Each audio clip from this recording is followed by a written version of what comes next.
হাই সকলোৱে গমে পাইছে আজি অসমৰ জনপ্ৰিয় অভিনেতা নিপন গোস্বামী ছাৰৰ মৃত্যু ঘটে।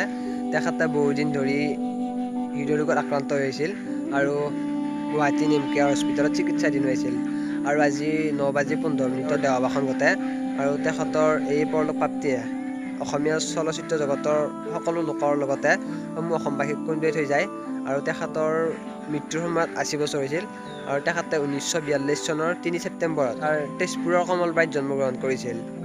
তেখেতৰ প্ৰথম ছুপাৰহিট ছবি আছিল ডক্টৰ বেজবৰুৱা আৰু 1957 চনত ফণী শৰ্মাৰ পৰিচালনাত নিৰ্মিত পিয়লি ফুকন চলচ্চিত্ৰখনত পিয়লি ফুকন চিনেমাখনত তেখেতে এজন শিশু শিল্পী হিচাপে অসমীয়া চলচ্চিত্ৰ জগতত আহিছিল আৰু তেখেতে অসমীয়া ছবি জগতৰ এজন নক্ষত্ৰৰ দৰে আৰু এটা কোহিনুৰ হিয়াৰ দৰে জিলিকিছিল।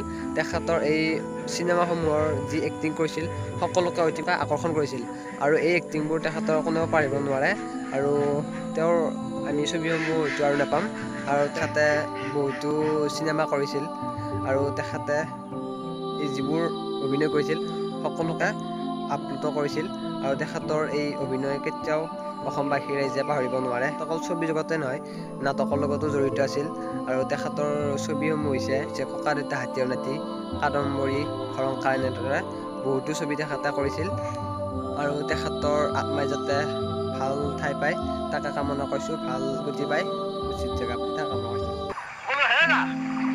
জালত পুঠি খলি সদায় নে অন্য কিবা বেলেগ মাছো উঠে?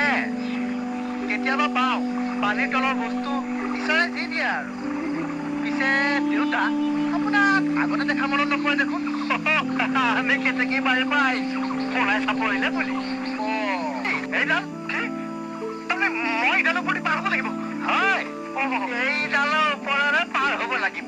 দিনে নিশাই মানুহে এইডালৰ ওপৰেৰে অহা যোৱা কৰি আছে। ইয়াত উৰাজাহাজ নাই নহয়। আহি থাক ককা, ৰ'বাচোন আহি থাক পাছে পাছে আহি থাক ককা। দেউতা এই বাটত ধৰি লাহে লাহে আহি থাকক। মোৰ অভ্যাস আছে। ঐ কি হ'ল শুন পোলা তাতে ৰৈ থাকিলি যে নাহ কেলি? আহি থাক মোৰ পাছে পাছে আহি থাক।